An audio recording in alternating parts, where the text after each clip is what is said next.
अस्सलाम वालेकुम पाकिस्तान। मैं हूं आपकी मेजबान मरिया हाशमी। आप देख रहे हैं आजाद डिजिटल। नाज़रीन, NA 148 मुल्तान की सीट के हवाले से बड़ा शोर हम सोशल मीडिया पर देख रहे हैं। एक तरफ पाकिस्तान तहरीक इंसाफ है जो क्लेम कर रही है कि ये सीट तो हमारी थी, अवाम ने अक्सरियत में वोट तो हमें दिए, ये सीट हमसे छीनी गई है। जबकि दूसरी तरफ पीपल्स पार्टी है जो कहती है कि ये तो इनका वतीरा है कि जो सीट ये जीत जाते हैं कहते हैं कि ईमानदारी से जो है हम जीते हैं और इसमें कोई धांधली नहीं हुई, लेकिन जो सीट हार जाते हैं उसमें ये धांधली का शोर मचाते हैं। हमारे साथ इस वक्त मौजूद हैं बैरिस्टर तैमूर मलिक साहब। पाकिस्तान तहरीक इंसाफ के कैंडिडेट थे आप मुल्तान NA 148 से। उनसे पूछते हैं कि क्या मामला हुआ मुल्तान में। बैरिस्टर साहब, अस्सलाम वालेकुम। हमें ज्वाइन करने के लिए बहुत बहुत शुक्रिया। सबसे पहले तो ये बताएं कि इलेक्शन वाले दिन ये हुआ क्या है और आपके ख्याल में, आपकी कैलकुलेशन के मुताबिक क्या रिजल्ट है। बिस्मिल्लाहिर्रहमानिर्रहीम। देखें, ये कहानी जो है ये इलेक्शन वाले दिन से नहीं है। पहले तो ये देखें कि हम ये इलेक्शन लड़े क्यों। ये इलेक्शन हम इसलिए लड़े कि साबिक वजीर आजम यूसुफ रजा गिलानी 7,000 से ज्यादा वोटों से मेरे से 8 फरवरी को हार गए। 104 वोटों की जाली लीड से उनको जिताया गया। एक हफ्ते में वो सीट छोड़ के सेनेट चले गए। उसके बाद ये मामला लटकता रहा। अदालतों में मेरा केस अभी भी चल रहा है। इलेक्शन पिटिशन 6 जून को तारीख है, अगली हेयरिंग है। तो दरमियान में ज़िमनी इंतखाब की डेट आ गई। हमने फैसला ये किया कि हम फिर अवाम की अदालत में जाएंगे, भरपूर तरीके से मुकाबला करेंगे। हम्म। इन्होंने क्या किया? इन्होंने जी पहले तो वो 21 अप्रैल के जो रिजल्ट आए उसके बाद मायूसी फैलाना शुरू की तरफ। फिर इन्होंने क्या किया, जो मेरा पिछली दफा निशान था घड़ियाल का, वो इन्होंने किसी और उम्मीदवार को दे दिया इस दफा मेरी एप्लीकेशन के बावजूद। फिर किसी और उम्मीदवार को खड़ा करके इमरान खान की तस्वीरों के साथ उससे पूरे शहर में कैंपेन कराई गई कि शायद लोग उधर वोट डाल देंगे। ये सब मामला होते रहे। फिर चेयरमैन सेनेट खुद मुल्तान मौजूद रहे। चेयरमैन सेनेट का क्या काम किसी इंतजामी अमूर के अंदर? वो अखबारों में खबरें लगती रही कि वो नौकरियों के वादे कर रहे हैं, तरक्याती कामों के वादे कर रहे हैं, और लोगों से हिमायत का ऐलान करवा रहे हैं अपने बेटे के लिए, क्योंकि इस हम्म। दफा मुकाबला उनके एक चौथे बेटे के साथ था। 4 लोग वो घर के ऑलरेडी पार्लियामान में हैं। अब पांचवें शख्स से मुकाबला था। फिर इन्होंने पूरा शहर भर दिया अपने पोस्टर्स और बिलबोर्ड्स और उन चीजों से जो कि इलेक्शन कवानीन की मुकम्मल खिलाफ वर्जी में उनका साइज था, उनका स्कोप था। और हमने उसकी भी भरपूर शिकायतें की। कुछ खास नजर नहीं आया कि कुछ भी होते। उन फिर हम इलेक्शन डे शिकायतों पे का आ दावा जाते। हुआ कुछ? नहीं, कुछ नहीं हुआ। सिर्फ उन्होंने एक चीज हुई है कि इंतजामिया ने हमें कैंपेन करने दी इलेक्शन के दिन तक, और अच्छा। हमने भरपूर तरीके से कैंपेन की। पूरा शहर हमारे साथ निकलता रहा। एक अच्छा माहौल था। हमारे लोगों को इससे उससे हौसला भी बना। हमें जगह जगह जाके उम्मीद दिलानी पड़ी लोगों को कि आप इससे 21 अप्रैल के ज़िमनी इंतखाब का नतीजा ना देखें, 8 फरवरी के जो हुआ वो ना देखें, आपने निकल के दोबारा वोट डालना है।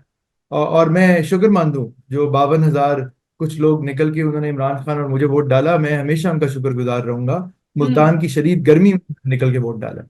बिल्कुल सही। अब अच्छा, हुआ क्या आप। है कि इलेक्शन वाले दिन देखें क्या होता है कि पहले तो कई जगह, बहुत सारी जगह बल्कि, हमारी खवातीन जो पोलिंग एजेंट्स थी उनको 9 साढ़े 9 बजे तक अंदर नहीं जाने दिया गया। और ये भी देखें कि उसके अलावा मेल एजेंट्स को भी कई जगह बाहर बिठाया गया। फिर वो अंदर गए, इतनी देर में क्या मामलात हुए। अब हमारे पास रिपोर्ट्स आ रही हैं जो हम सब एजेंट्स को मिल रहे हैं। हम्म। कई जगह हमारे चीफ पोलिंग एजेंट्स ने साइंड फॉर्म 45 पकड़े, जो कि पहले ही साइन करा लिए गए थे अच्छा। दबाव में या जिस तरह भी करके।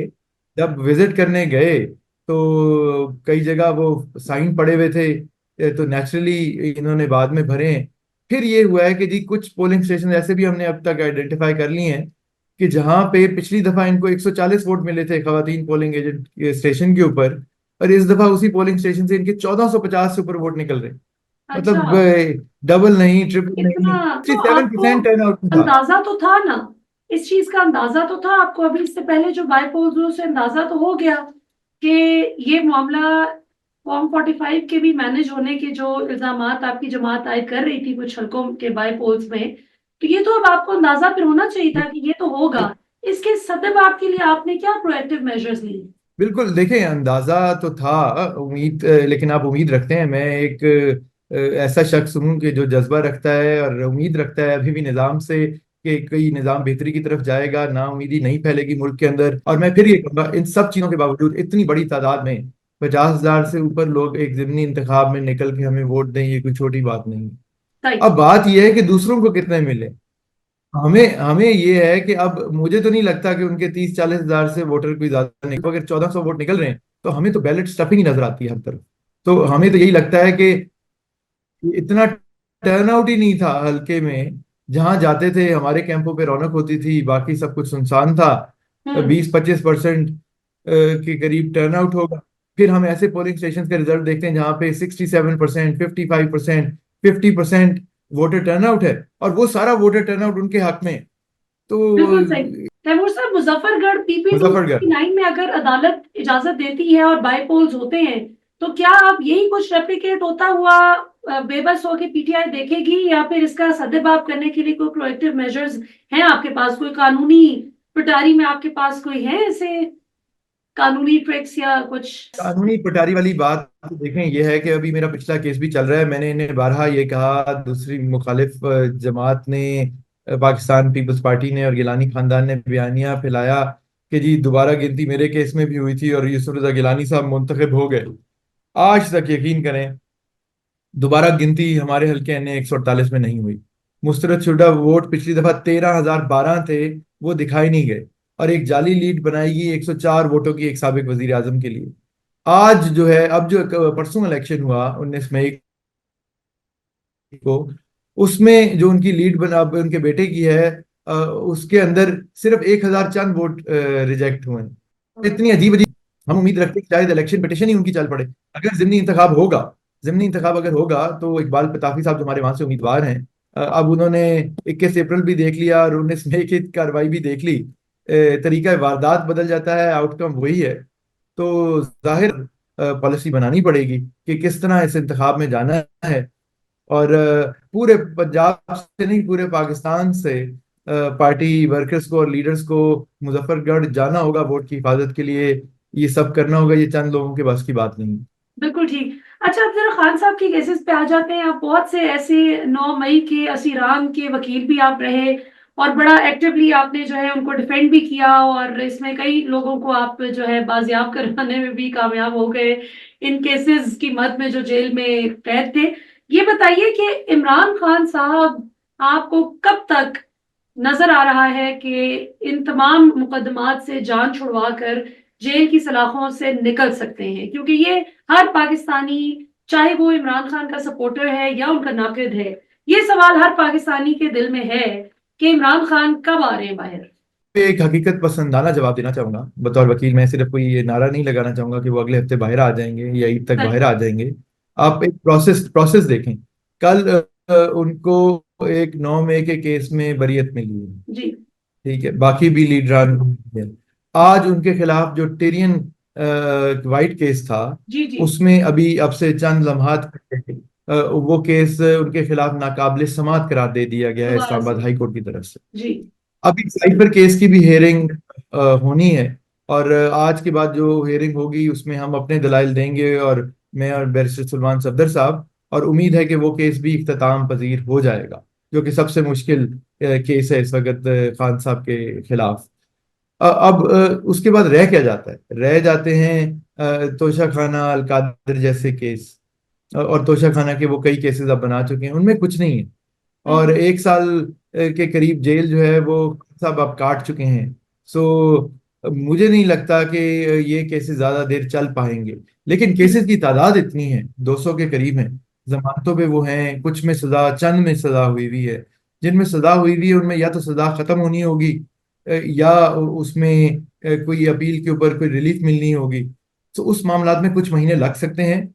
लेकिन जो हमें लग रहा है वो ये है कि आला अदालतों से, जिस तरह हम उम्मीद रख रहे थे कि मातहत अदालतों ने तो दबाव में आके जल्दबाजी में, खासतौर पे जनरल इलेक्शन से पहले, जिस तरह सजाएं इन केसेस में दे दी, वो सबके सामने निकलने वाले महीनों के अंदर आला अदलिया इन केसेस को उड़ा देगी। और इंशाल्लाह खान साहब की और शाह महमूद कुरैशी साहब की और दीगर कायदीन की बरियत भी हो जाएगी। बिल्कुल सही। अच्छा, आखिर में तैमूर साहब, आप चूंकि जाहिर है लीगल फील्ड से आपका ताल्लुक है, आप बैरिस्टर भी हैं और अदालती मामलात को भी आप काफी अच्छे से समझते हैं, मुझे ये बताइए कि ये आजकल जो बड़ा एक मामला चल पड़ा है कि जब कोई, for instance, chief justice Qazi Faez साहब के रिमार्क्स पे अगर किसी को एतराज हो, तो उसमें तो हुकूमत वक्त फौरन से कहती है कि जी कोई अगर तनकीद करेगा तो डरावे दिए जाते हैं उनके स्पोक्स पर्सन की जानिब से, अनऑफिशियली ऑफ कोर्स, कि अब ऐसी कानून साजी होने जा रही है। और मरियम नवाज तो तकरीबन एक बिल भी कल उनकी हुकूमत पास करवा चुकी है कि जिसमें सहाफियों को और आम शहरियों को जरा मुंह बंद करवाने की एक कोशिश नजर आती है। लेकिन जस्टिस मोहसिन अख्तर कियानी हो या जस्टिस अतर मिनल्ला हो, जस्टिस बाबर सत्तार हो, वो लोग जो हुकूमती राय से आपको अपने फैसलों के जरिए इत्तेफाक करते नजर नहीं आते और अवाम के दिल पे जाके लगती है उनके मुंह से निकला हुआ एक लफ्ज, वो जो बात करते हैं वो मजलूम के तहफ़्फ़ुज़ की बात है, उनके खिलाफ बड़ी बड़ी कैंपेन्स चलती हैं।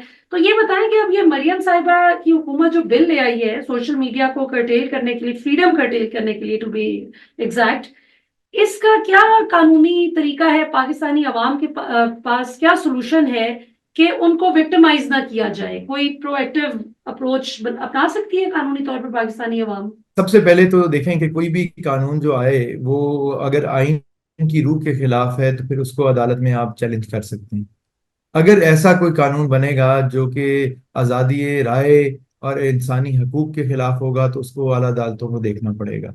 और ये जो कानून बनाने जा रहे हैं, मैं तो उस पे मेरे कई करीबी लोग जो कि जिनके साथ हमने वक्त गुजारा है, उसमें चाहे वजीर कानून हो, अटर्नी जनरल हो, आज वो दूसरी तरफ हैं, सब मौजूद हैं, पढ़े लिखे समझदार लोग हैं। मैं तो उनसे भी इल्तिजा करूंगा कि ऐसी किसी चीज का हिस्सा ना बने जो कल को आपके गले में भी पड़ेगी, क्योंकि ये लॉ तो बन जाएगा, लॉ तो इस तरह का कोई बन जाएगा और उसको चैलेंज भी कर दिया जाएगा, लेकिन उससे आज किसी ने फायदा उठाना है, कल किसी और ने फायदा उठाना है। आप अगर जमहूरियत में यकीन रखते हैं, आप आज़ादी राय में यकीन रखते हैं और उसको आगे लेके जाना चाहते हैं, आप अदलिया के वकार को बुलंद करना चाहते हैं, तो फिर ऐसे कामों को ना करें, ऐसी चीज़ों का हिस्सा ना बने। मेरा ख्याल है अल्लाह करे कि ये सिर्फ ऐसे ही खोखले दावे हों, बातें हों, ऐसे कवानीन अमली तौर पर निफाज ना इनेक्ट हो, ना किए जाए। तभी बेहतर है। बिल्कुल जहां तक ठीक। बात है जजों के ऊपर तनकीद की, मैंने अपनी में पहले भी कहा कि बिला जवाज ना जजों पे तनकीद करनी चाहिए, ना उनके खिलाफ प्रोपेगेंडा करना चाहिए।